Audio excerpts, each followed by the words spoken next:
Gente, vamos fazer uma revisão rapidinho do livro 1, revisão gramatical dos assuntos que nós estudamos no livro 1, tá? Mais precisamente dos capítulos 3 e 4, que vai ser referente a essa prova agora, tá bom?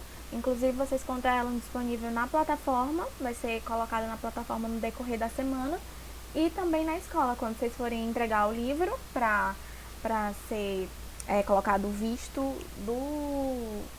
do capítulo 1, perdão, do livro 1, aí vocês podem pegar a prova e responder em casa. Então, essa revisão é só para você relembrar de tudo aquilo que nós já estudamos e para que você faça uma prova mais tranquila, tá bom? Vamos lá, estudamos sujeito também, mas eu não, como nem faz parte só do primeiro capítulo, do primeiro capítulo do capítulo 1. Uau! Faz parte do primeiro assunto do capítulo 1, então nós já revimos, já suguei tudo que tinha para sugar, de toda a teoria do sujeito. Vamos agora para o período. O período ele pode ser simples ou pode ser composto. Quem vai definir isso é a quantidade de orações. Quem define a quantidade de orações é a quantidade de verbos. Talvez essa hora você bugou, mas calma aí, vamos lá. O período ele é simples quando ele tem uma oração. O período ele é composto quando ele tem mais de uma oração. E o que é a oração é a quantidade de verbos que tem em cada enunciado. Se tiver um verbo, uma oração. Mais de um verbo, mais de uma oração. Se tiver um verbo, tem uma oração, então o período é simples. Se tiver mais de um verbo, são mais de uma oração, então o período é composto. Lembrando que o período composto ele pode ser formado por coordenação, onde tem orações independentes, tá bom? E por subordinação, que temos orações dependentes, ou seja, a primeira oração, a segunda, a terceira, dependendo da quantidade de orações que tiver, uma vai depender da outra, uma estará extremamente relacionada com a outra para que haja sentido completo. Já nas orações por coordenação, não. Uma é independente da outra, uma sem a outra, ela mantém um enunciado significativo, tá bom? Então, vamos relembrar aqui da coordenada, tá? Não exerce função de termos em outras orações, não há uma oração principal, como há na subordinada, temos uma oração principal e uma oração subordinada à outra, tá bom? Então, dentro das coordenadas, todas são principais, tá? Na subordinada, não, tem uma principal e tem outra que é subordinada. Vamos lá. Elas podem ser sindéticas ou assindéticas. Não esqueçam disso. Podem ser sindéticas quando precisarem de conectivos para ligar as orações e assindética é quando não precisar de conectivo. Exemplo aqui, é uma música da Marisa Monte com Moraes Moreira. Na verdade, aqui são os compositores dela. Eu já vi interpretada, não sei se foi nem por Skank, não vou lembrar. Quer dizendo assim, ando por aí querendo te encontrar, em cada esquina paro em cada olhar. Deixo a tristeza e... Olha aqui a conjunção ligando, trago a esperança em seu lugar, tá bom? Ando por aí querendo te encontrar. Primeira oração, ok, sentido completo. Em cada esquina, paro em cada olhar. Aqui tudo é uma, ó. Em cada esquina, paro em cada olhar. Deixo a tristeza e trago a esperança em seu lugar. Tá vendo como cada uma das orações aqui, elas são totalmente independentes uma da outra para que haja seu sentido. Olha aqui outra coordenada. Chegou, pôs a cuia no chão, escoroa com pedras, matou a sede da família. Só que essa daqui, gente, você preste atenção que não tem nenhuma conjunção ligando uma com a outra, ó.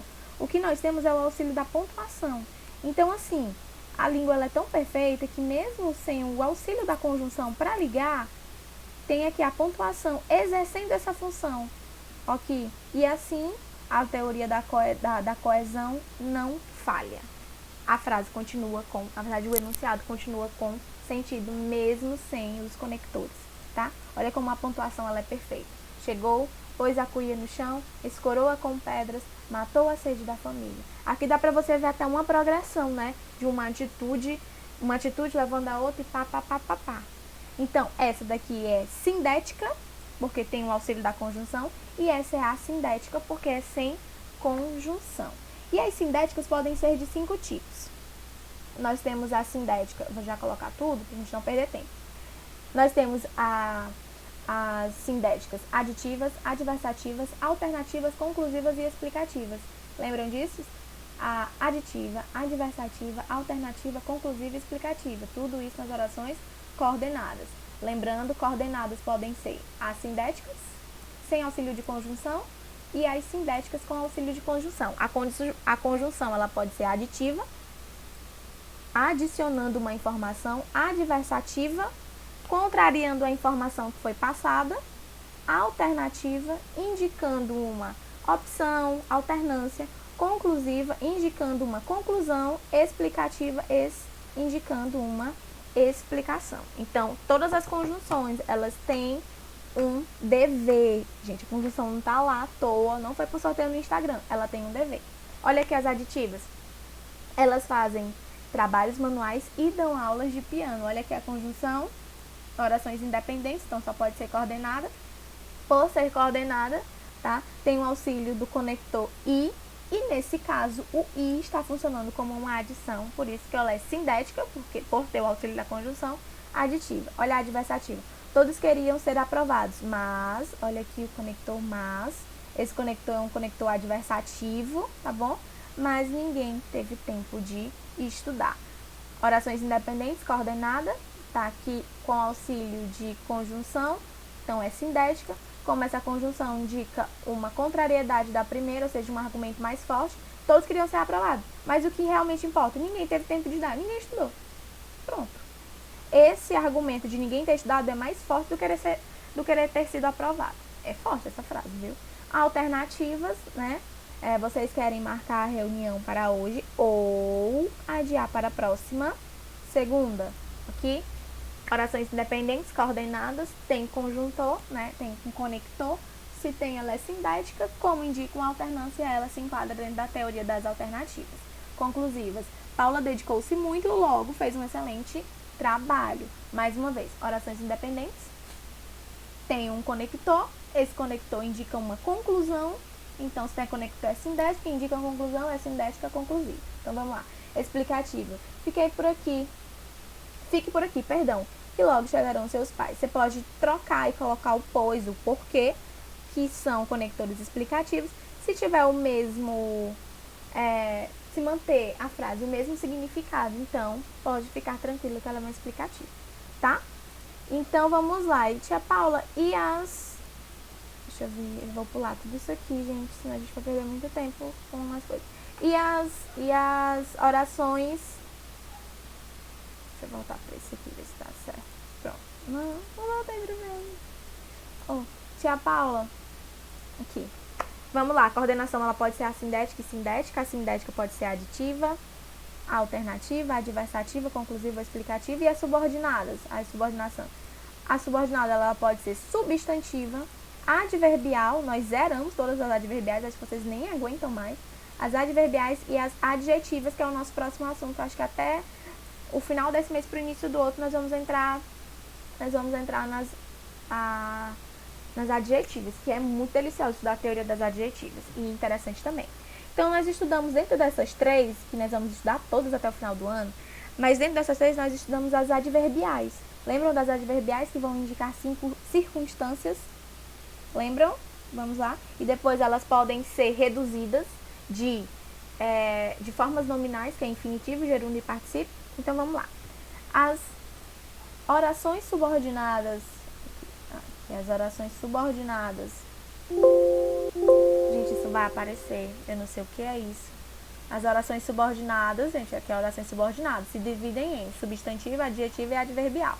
Estudamos a adverbial. Então, vamos lá. A adverbial ela pode ser proporcional, temporal, final. Ela pode ser causal, consecutiva, conformativa, condicional, comparativa e concessiva. Então, são 9 condições que as adverbiais que indicam circunstância, tá, vão trazer dentro das orações subordinadas. Então, a adverbial proporcional vai indicar uma proporção, gente. Lembrando que todas aqui vão precisar do auxílio dos conectores. Então, à medida que crescia, o medo crescia à medida em que a chuva se intensificava. Aqui, a oração principal, onde tem o conjuntor, né, o conector, nós temos o quê? Uma oração subordinada. Então, por indicar uma proporção, ela é uma proporcional. Temporal vai indicar uma circunstância que ocorreu num fato, no tempo, entendeu? Então, vamos lá. O rapaz ficou pálido quando viu a moça. O rapaz ficou pálido, oração principal, quando viu a moça. Se eu inverter, quando viu a moça, o rapaz ficou pálido. Quando viu a moça, continua sendo oração subordinada. É porque assim, gente, não caiam nessa que a oração principal vai ser a primeira, não. A oração principal é aquela que não terá o conector, tá bom? Quando o rapaz... Eita! O rapaz ficou pálido quando viu a moça. Esse quando indica tempo. Esse conector aí, gente, essa conjunção está indicando uma circunstância de tempo. Por indicar uma circunstância de tempo, ela faz parte das temporais. Da final, vai indicar uma finalidade, tá bom? Estudou muito para que fosse aprovado. Oração subordinada final, adverbial final, e aqui a oração principal. Vamos para as outras. A causal, de causa e consequência, gente, é interessante. Não vai ter... Eita, foi o que eu fiz aqui. Vai aparecer isso aí, eu não tô nem aí. Esse negócio já tá me estressando. Causa e consequência, gente. Se aparecer numa frase, pode ficar tranquilo que vai ter a causa e vai ter a consequência. O que você tem que saber é em que lado está o conector. Se o conector estiver do lado da causa, a oração ela é causal. Se o conector estiver do lado da consequência, que vai ser no caso isso aqui, a oração é consecutiva. Então vamos lá. A aula foi interrompida porque faltou luz. Eu vou trocar por energia.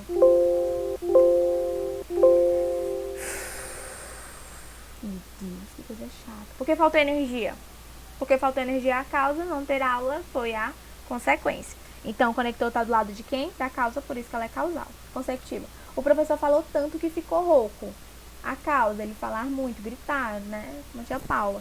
Ficar rouco é a consequência. O conector aqui está do lado de quem? Da consecutiva. Por ele estar do lado da consecutiva, ele é o quê?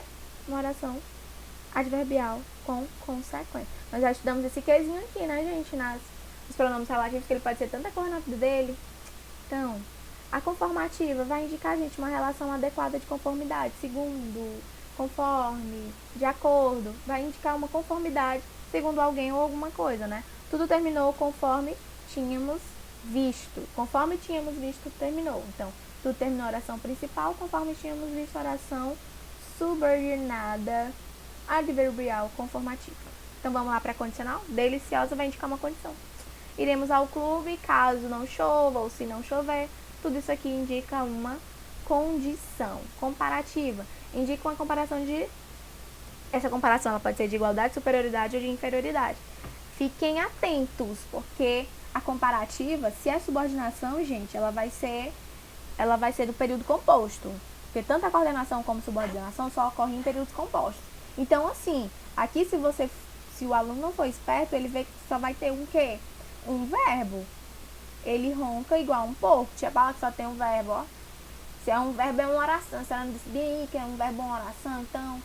Só que ele ronca como um porco ronca.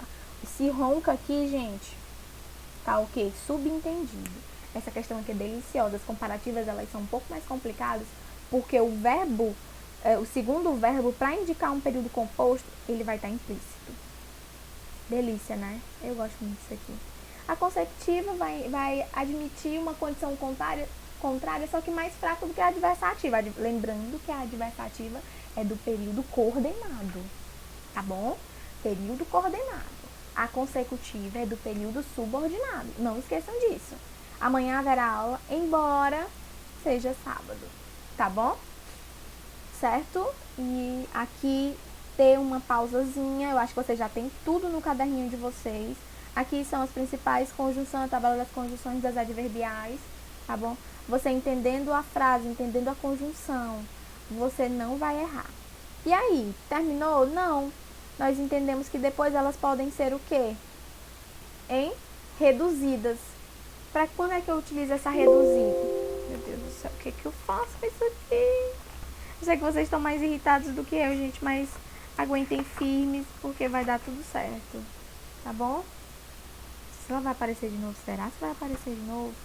Lembrando, gente, aqui, voltando, pra gente não perder tempo, que as orações, tanto a subordinada, tanto a adverbial, tanto a adjetiva, todas dão pra reduzir,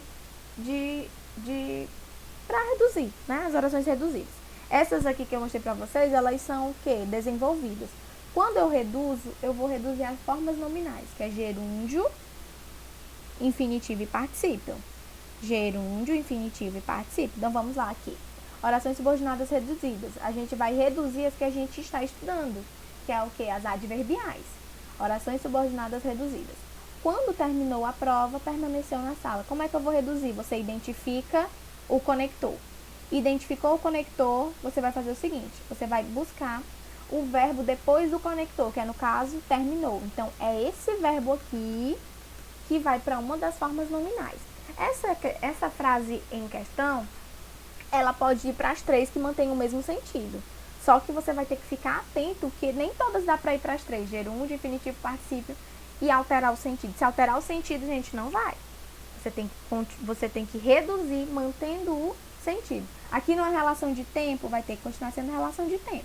Quando terminou a prova, permaneceu na sala. Permaneceu na sala, oração principal. Quando terminou a prova, oração subordinada, adverbial temporal. Tá bom?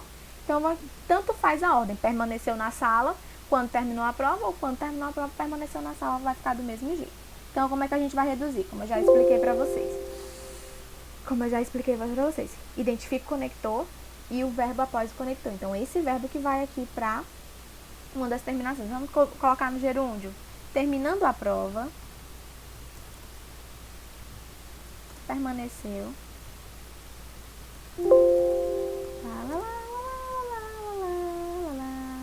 No infinitivo. No infinitivo, geralmente, você vai precisar do auxílio de uma preposição. Ao terminar a prova, permaneceu na sala. Vai continuar com esse problema dele. Participe. Terminada a prova. Eu botei o T minúsculo. Meu Deus, como você pode ser tão chata?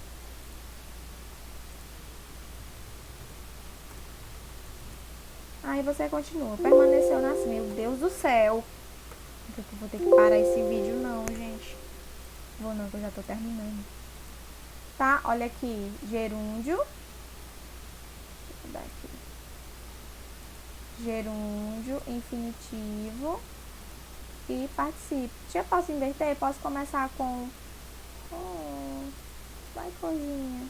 Já posso inverter? Posso começar com permaneceu na sala, terminal da prova? Pode, não tem problema de jeito nenhum. Olha esse exemplo aqui. Embora não estudasse, foi bem na prova. Embora não estudasse, conector de concessão. Então, indica que aqui é o conector. Qual é o próximo verbo? Estudar. Então, é esse verbo que vai aqui. Então, é esse verbo que vai ser alterado. Então, a gente pode colocar assim. Ah, gente, outra coisa. Você tem que tirar o conector, tá? Você retira o conectivo e coloca o verbo depois do conectivo em uma das terminações. Esse aqui, por exemplo. Mesmo sem estudar, foi bem. Ele tem problema quando eu escrevo. Sério, eu preciso de atenção. Mesmo sem estudar, foi bem na prova. Posso fazer alteração para que a frase fique com sentido? Pode. Você pode, se for preciso, colocar uma preposição, tá? E fazer as devidas alterações para reduzir. Então, quer dizer que essa frase e essa frase, todas as duas têm a mesma classificação. Exatamente, elas são adverbiais consecutivas. Só que essa aqui tem uma classificação maior. Adverbial consecutiva reduzida de quê? Gerúndio, participo infinitivo? De infinitivo, tá? Então, vamos lá. Estamos no neologismo, que é são os recursos que a língua nos dá para a criação de novas palavras. Temos o neologismo sintático, semântico e lexical. Só trabalhamos aqui com dois, tá? O sintático e o lexical. O sintático vai ser baseado em alguma regra gramatical e a lexical é sem regra gramatical nenhuma, que ela vai ser utilizada, como a palavra banzanga, achonix. Eu já vi em vários dics. Não sei nem o que é dics até hoje, mas se eu não me engano, é um Instagram que a pessoa usa pra zoeira. É alguma coisa assim. Por exemplo, muita gente, depois do dia 12, vai desnamorar. Por exemplo, se alguém usa essa palavra. É baseado nesse processo de formação aqui, como desmatar. O des, que é o prefixo de desfazer, e o verbo namorar. Ou seja, aqui, depois do dia 12, depois de muita gente ganhar um presente, muita gente vai terminar o namoro. Entendeu? Então, é um recurso que nós utilizamos bastante, gente, neologismo, quando nós criamos palavras, tá? Algumas figuras de linguagem nós estudamos também. Nós estudamos ironia, que é o contrário do que se diz. Nós estudamos hipérbole, que é o exagero. nós estudamos o eufemismo, que é a suavização de uma expressão. Eu estava lendo aqui, Mário de Andrade disse que morria de medo da indesejada das gentes. Essa indesejada das gentes, gente, ele está se referindo à morte. Como ele era tuberculoso, dentro da sua literatura inteira, era muito focado pelo pessimismo, porque ele nunca pensou que fosse viver muito. Aí ele chamava a morte da indesejada das gentes. Muito interessante. A personificação, que é o quê? Que é atribuir características humanas a seres que não são humanos. A metáfora, que é uma comparação implícita, sem o elemento comparativo. E a comparação é um processo de assemelhar coisas, objetos, com elementos comparativos, como, tal qual, igual a, entendeu? Então eu trouxe aqui um exemplo de, assim, gente, figuras de linguagem é muito importante, vocês têm todo o material aí na mochila de vocês. É muito importante você entender as figuras de linguagem, porque se você não entender as figuras de linguagem, você não está preparado para viver na internet. Você não está preparado para habitar na internet. Tanto que eu coloquei aqui, gente, ó, um exemplo de ironia muito bacana. Até mandei pro meu amigo um exemplo de ironia muito bacana, que você, claro, essa ironia aqui é fácil. Você olha e identifica, né, que é ironia, mas as ironias mais niveladas, mais difíceis de detectar são ironias mais ricas. Aqui no título é o seguinte: como acalmar uma mulher brava. Uma mulher brava que faz com que ela se acalme na hora. Eu avisei. Isso vai fazer ela perceber que você tinha realmente avisado que isso poderia acontecer. Isso, você está exagerando. Isso vai fazer ela parar, dar uma refletida, e ela vai perceber que ela está exagerando, que vai fazer com que ela se acalme. A culpa é toda tua. Isso vai tirar das costas dela o peso da responsabilidade de pensar de quem é a culpa. Isso vai deixar ela mais calma. 4. Você parece a minha mãe falando. Ela vai ficar muito feliz porque a sua mãe é uma pessoa muito importante para você e ela vai adorar ser comparado com ela. Isso vai deixar ela mais calma. 5. Eu jamais teria esse tipo de discussão com a minha ex. Isso vai reafirmar para ela que vocês estão num relacionamento maduro, onde vocês podem ter qualquer tipo de discussão. E 6. Você pergunta para ela se ela deu uma engordada. Vai fazer ela pensar se ela engordou ou não, mas bem no fim ela vai perceber que você está preocupado com a saúde e o bem-estar dela. Exatamente. E o bem-estar. Confie no seu potencial, gente. Vai lá. Então, assim, quem não tem um pouco de, né, detectar ironia, a gente tem... Essa ironia é muito fácil, né, detectar. Mas, assim, se você não tiver um olhar mais profundo, porque a ironia ela pode ser detectada por expressão facial, por um jeito do corpo, por uma palavra, pelo tom da voz, principalmente, pelo jeito que é escrito. Então, tudo isso são recursos para você identificar a ironia. Gente, então ficamos por aqui. Eu espero que vocês tenham entendido. Desculpem o inconveniente com algo que fica gravando aqui, tá bom?